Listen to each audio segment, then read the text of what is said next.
Hey everybody, today I sat down with Hit FM Calabar's own Duke Emmanuel. He runs the show over at Hit FM Calabar, broadcasting live at 95.9 FM. I've been broadcasting out of that station for many, many years, thanks to Duke. We met on the internet, and since we've met, we've been trying to bridge the gap between Nigeria and America. Some people think that I'm joking and doing this ironically, but as everybody sees, Nigeria is making its imprint on the global stage, both in its music and other forms of culture. Popular artists such as Davido, I think that's how you say his name, and Thames, and many more, they all come from Nigeria. And now kids here in America are essentially acting Nigerian. I try to draw some comparisons between Afrobeats and reggae, just in kind of the way that it's shaping culture well outside of its country, between Nigeria and Jamaica. But regardless, it's a pretty good conversation. We talk about a lot, including the rise of Nigeria as a country and its huge population increase, which is only going to help turn it into a global power. Yeah, you heard it here first. Nigeria, in about 30 years, just might be a global power. And we've got deep roots there. I make a joke saying that I like it more than America. Obviously, you guys know I love America so much. I'm Americana all day, baby. But if there is a close second these days, I got to say, it's probably Nigeria. And you can catch me talking at the Calabar Entertainment Conference on October 11th, 1 o'clock p.m. African time, or I think the specific time is GMT plus two. There'll be links in the YouTube for you to click and see and check out as I speak to a huge group of people that have been listening to me over there for years. It's going to be a great conference where we, once again, much like what Duke and I do, talk about the impact that Nigeria is having on the rest of the world. There'll be big comedians there from Nigeria, musicians there from Nigeria, and social media entertainers. But yes, the Calabar Entertainment Conference is going down on October 11th, so don't meet me there, beat me there. Now, without further ado, check out this interview and wonderful conversation with my dear friend, Duke Emmanuel from Calabar, Nigeria. The Ryan Show FM is broadcasting worldwide, internationally, as always, in our favorite country, maybe even over the United States, especially these days, is Nigeria. You've heard us over at Hit FM 95.9 for many, many years, and you've seen myself speaking virtually at the CDC, or the CEC, the Calabar Entertainment Conference. And this year will be no different. I'm very excited to say that my dear friend, my favorite person in Nigeria, is calling into the show right now to promote this amazing event, which has been going down since 2017, and it's gotten bigger and more badass every year as it bridges the gap between Nigeria and America and other countries all over the world. Duke Emmanuel is here on the Ryan Show FM. What's happening, Duke? I'm super excited to be here. This is my third time on the Ryan Show, and it's always so much fun being on the Ryan Show, and also, good to talk to you, Ryan. Good stuff, good stuff, good stuff. Well, America How's it has the going? culture vote. I'm good, man. I'm really good because Nigerian music, since you've last been here and since the last conference, has only become more prevalent in this country. And some would say that it's kind not, I would say like replacing reggae, but it's the biggest international phenomenon since reggae. And some people look at it as a good thing. Other people feel like maybe it's being exploited. So, what's your stance on this growth of Afrobeats making its way into the United States? So, I hear that. I hear a lot of people do that comparison when they compare it to reggae music, and I understand because when reggae actually broke in and shut up the international divide and got into the American scene, it was like that. People were super excited about a genre of music that they did not understand, and it was very rhythmic and very soulful and spiritual at the same time, and talking about the things that people were going through, especially blacks, at the time, and that's why a lot of people connected with reggae. It's kind of similar with Afro beats. Now I'm going to start by giving you a backstory of the genre without the S. So Afrobeat is a genre that was created by a Nigerian legend. His name is Fela Anikulapo Kuti. Now, Fela um, was sent outside the country to go to school. He was sent to the West to go to school, and he was supposed to study, I think it was medicine, but then he decided to, do music instead because he fell in love with music.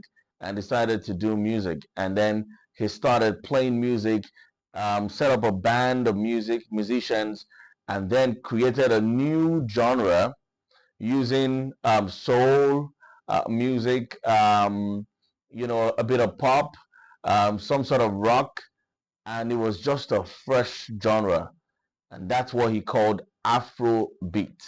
Now, fast forward 30 years later, Nigerians are doing music. It's appreciated. It's all over the place. We have our basic Nigerian sound, which has the five drum pattern, where you go, and then Nigerians are basically doing music with the theme, right? And this time around, the theme is a lot different. They're singing about everything. They're singing about love. They're singing about emancipation. They're singing conscious stuff. They're singing gospel, but all tied to the five beat pattern. And then, the West got wind of it, love it. And that's because it's something fresh, but it has high vibration, and it's a lot different from what you're used to, but then a lot similar to your hip hop. So, if it's just like that alternative that people can go to, and in the words of Thames, it's more like an escape from the things that happen back home, right? Every time you see crazy stories in the news about how it's difficult back here in the motherland. You see malnourished kids in the news. I know that has reduced a lot. You get to see the whole back and forth with governance. Remember the last time I was on the Ryan show, we spoke about coups in these different regions in the sub-Saharan Africa. So people take to music as an escape from all of the economic meltdown and the hardship. If you're in a room where Afrobeat is played, the vibration itself just, it lifts you out. It's uplifting, right? What I can agree that it's not completely spiritual like reggae, but it has a lot of that element in it, and that's why people just basically gravitated towards Afrobeat. It's not like we didn't know that it was going to pop. We knew that, when the music is heard by a lot of people, they will jump on it and embrace it and appreciate it. So I don't think, now to answer your question, I don't think that it's being exploited. I feel like what's happening now is basic economics, the law of demand and supply. When you want something, you pay a premium for it, it gets to you. More people demand, and more people get into the supply. So I feel like it's basically what was meant to be and what happens in other forms of art. So I don't think that Afrobeats is being exploited. I think that it's what it is. It's getting bigger. And when stuff gets big as it is, you lose gatekeepers.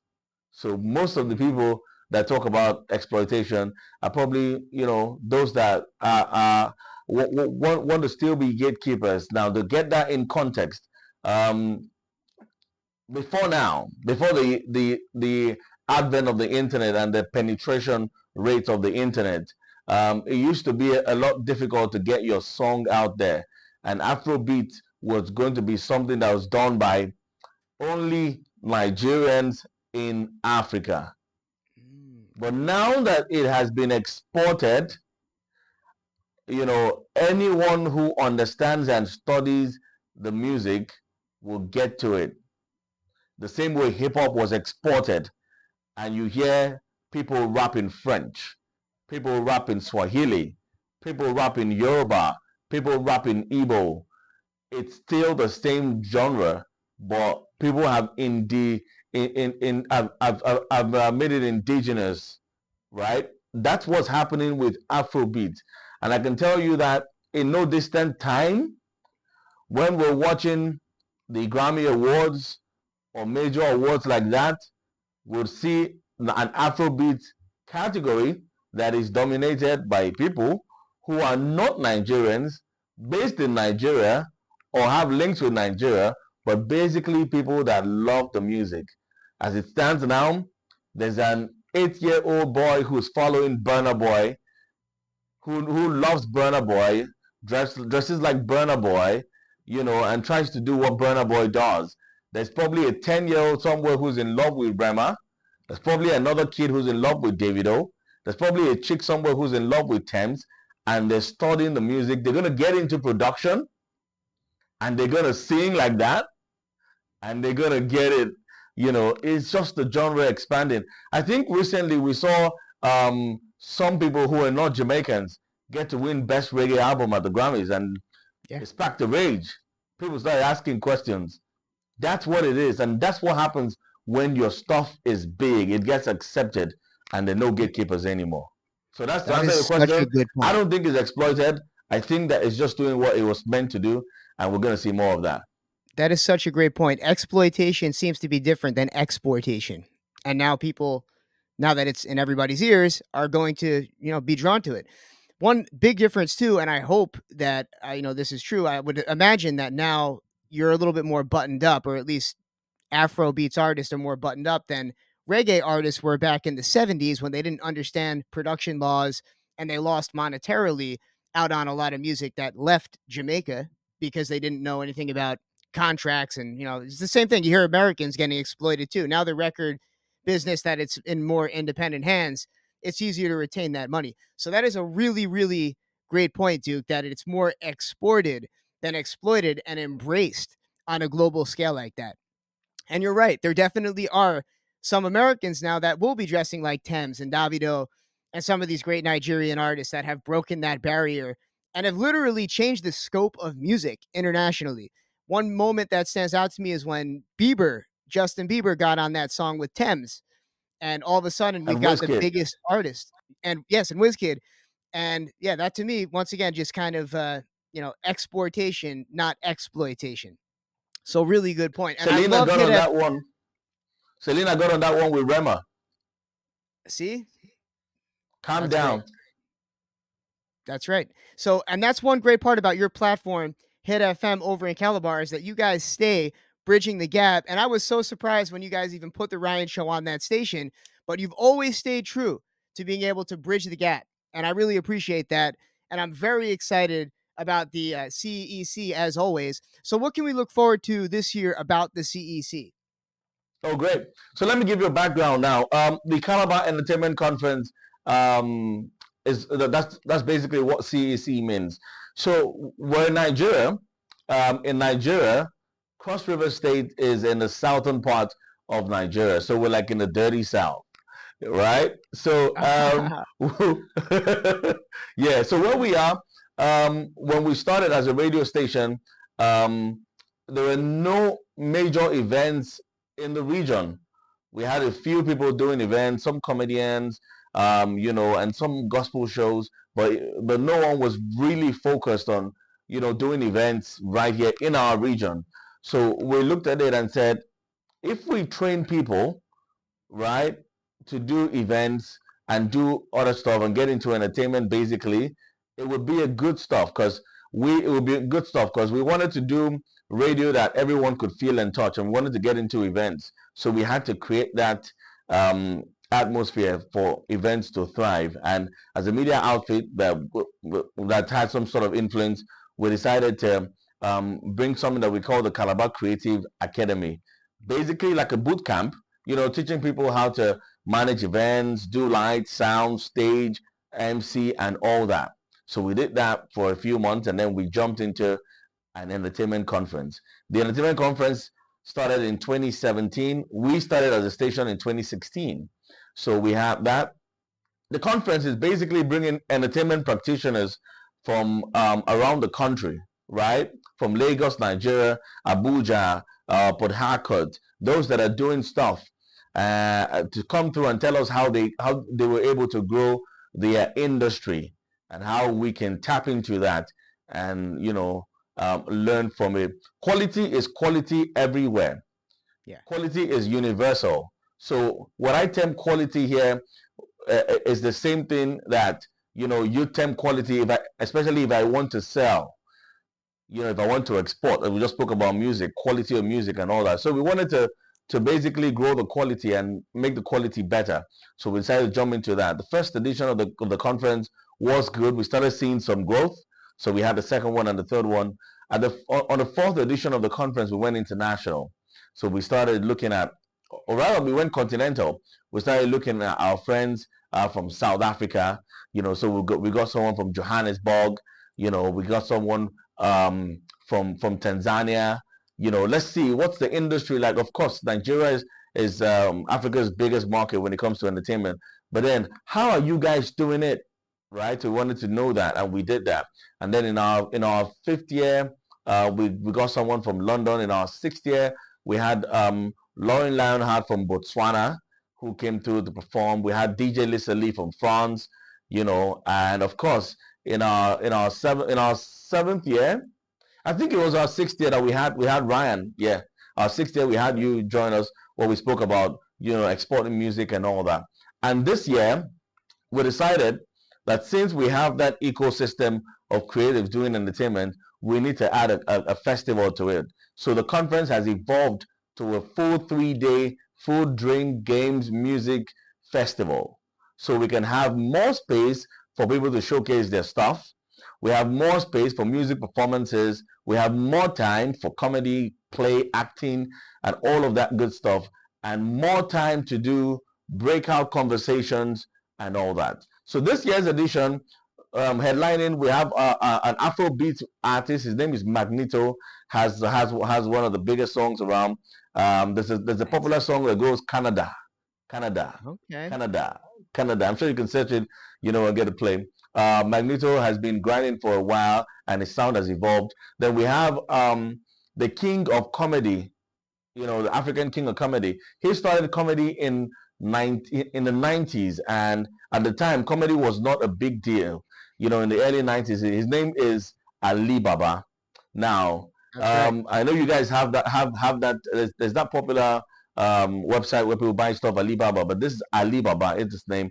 And if you do some research on him, you'll see it's called Africa's King of Comedy. He basically make comedy a viable product, right? He used to have billboards in the city that would read "Being funny is serious business," and he used to charge, as high as high. I used to charge in millions at the time, and he was very, very, he's a veteran comedian. And years later, over 30 years later, he's still very relevant. So we're Yeah, bringing him through to that's talk great. to the young folks around. Let's see how we can do what we can do, to grow the scene around here. Lauren Lionheart makes a return from Botswana. She's now in the UK, has a PhD in music from the University of London. And there's a documentary that she's doing, 54 Shades of Africa, where she gets to visit every African country and do a report on how they live their life, basically. She's an amazing person. You need her on this show. I'll do that link. Amazing personality and great musician as well. Um, we have a Gino Valentine who is a music manager at Paramount Africa. Of course, Paramount is the parent company of MTV Base, Comedy Central, and all that good stuff. So we have something from media. We have a conversation around our carnival, Calabar Carnival, which is Africa's biggest street party. We want to see how we can make it bigger and explore unlocking the hidden potentials that the carnival has. So we have 3 topics this year for the conference. We're talking about the carnival, unlocking the hidden potentials of the carnival. We're gonna have a conversation around digital content and stand-up comedy. There's been a conversation around that. People now consume comedy on the go, so you Yeah. don't have to go to comedy clubs, but because there are all these skit makers around town that are doing stuff, right? So we're going to talk about that. We have a conversation around music, you know, and it's aptly titled "Going Global, Staying Local." So we want to say this music that we're exporting, right? The West love it, but we need to ensure that it has our local feel, when your music is 100% local, it makes it more difficult for other people to exploit, Yeah, right? exactly. So that's what we want to talk about: staying local while going global at the same time. And Wow. we have a rave at night because it's a 3 day festival, and it promises to be so much fun. Of course, Ryan is going to join in at some point with an NBA star. We're going to do a short 5 to 10 minutes, culture shaping and uh, culture conversation around what's going down in the motherland and how it is out there in America and the West. So yeah, promises to be fun, and we're looking forward to it. Where can people watch the conference from So America? amazing. That's a great question. So we're going to stream the conference live on our YouTube space, the Hit FM Calabar YouTube space. So all you have to do is search for the Calabar Entertainment Conference. If you search Calabar Entertainment Conference live, you're going to see it. However, if you search for Hit FM Calabar, one word, Hit FM Calabar, you see the page, the YouTube page, the Facebook page. Like these pages, and we'll stream the conference live on these pages, and everyone can get to be a part of it. It's stuff that you need to join us for. It's education in entertainment like never before. It really does sound awesome. I'm so excited to be checking it out. I mean, just to be a part of it is a true honor. And Nigeria, if I'm not mistaken, and this is really, the impact that you see that Nigeria has in the rest of the world right now, I think can kind of stem from the growth in the youth and the population of the youth. I'm pretty sure statistically it's on par to be the third biggest country in the world by 2050, according to statistics. So, what are some of we know the great perks of that, such as great culture that's being created, music that's going and being exported all over the world, comedy, like you said. I see sketch comedy from Nigeria on my phone when I swipe up in the algorithms. And I literally am like, wait a minute, is this Nigeria? Sure enough, it's a comedian or an entertainer or content creator from there that's now sitting on my phone in these American algorithms as I swipe up. So that's amazing in itself. What are the challenges that you see with such a booming population all around you? So I mean, you got it spot on. Now, let me even be more precise with that statistics. I saw somewhere that in 2060, right? 20% of the people in the world will be Nigerians. Wow. As much as that gets scary, it is also a plus. Yeah.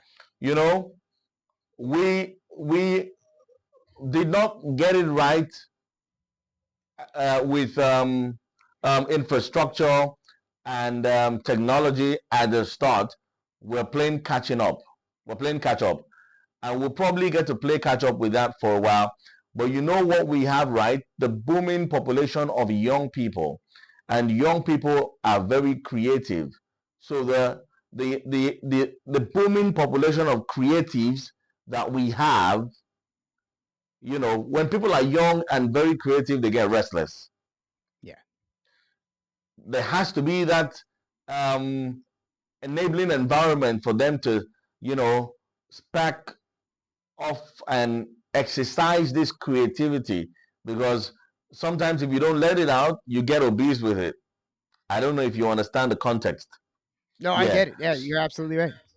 Yeah. So for me, I think that the major challenge would be the environment for them to, young people, that is, to, let off of this team. If there's no opportunity for them, you know, it causes that burn inside. So for me, that would be the disadvantage if you ask me. But I think there are more advantages, and the advantages outweigh the disadvantages. The advantages include having a boom, of creatives all over the world, right? The young population that Nigeria has between the age of 16 to 35, it is crazy. Yeah. Most countries in the West have aging populations. We have a young population, and we can harness this population if we get it right. If we get it right, ah, A popular man once said, when Nigeria sneezes, Africa catches a cold. If we get it right, when Nigeria sneezes, the world will catch a cold. Ooh, man, we ain't talking COVID, baby. We're talking the No Duke of all COVID. things. Yo, Duke, I'm gonna say it right now, Duke for president, damn it. Just it's so inspiring every time I get to speak to you, and Nigeria is absolutely on the rise. We can look at the disadvantages all day, but like you said, the advantages are obvious. When there's a young population, culture's created, and the stigma that the West has created about Africa is being lifted, and that stigma is being erased by Nigerians and by the growth of this country. The racist, horrible colonialism that went down for hundreds of years is slowly being erased due to the greatness of your generation, Duke. So my hat would come off if I didn't want to blind you. I don't want to blind you with this bald spot.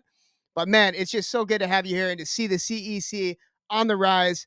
And once again, everybody should go check out the Calabar Entertainment Conference this year by looking at the YouTube page. Just type it in Calabar Entertainment Conference live, and it'll pop up right there. And Duke, are there any last words that you'd like to say to our audience out there listening tonight? I just want to say thank you so much, Ryan. You do a great job. Consistency is not easy.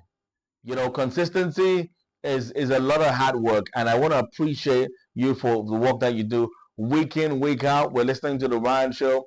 It's not easy to do this, and just keep doing what you do. You inspire a lot of us, and I'm sure there's more blessings ahead. Just keep doing what you do. And yeah, everyone, check out Hit FM Calabar. Let me plug this in. Follow us at Hit FM Calabar on all the different platforms, and go check out the Calabar Entertainment Conference and Festival. Is going to be a lit. And I'm speaking for both of us right now. The best is yet to come. And that includes tonight, right here on the Ryan Show FM. Don't go anywhere. Go follow Duke at Hit FM. What is the Instagram exact handle? At Hit FM Calabar. Hit FM Calabar on Instagram, all platforms. And folks, we'll meet you at the conference. Don't go nowhere.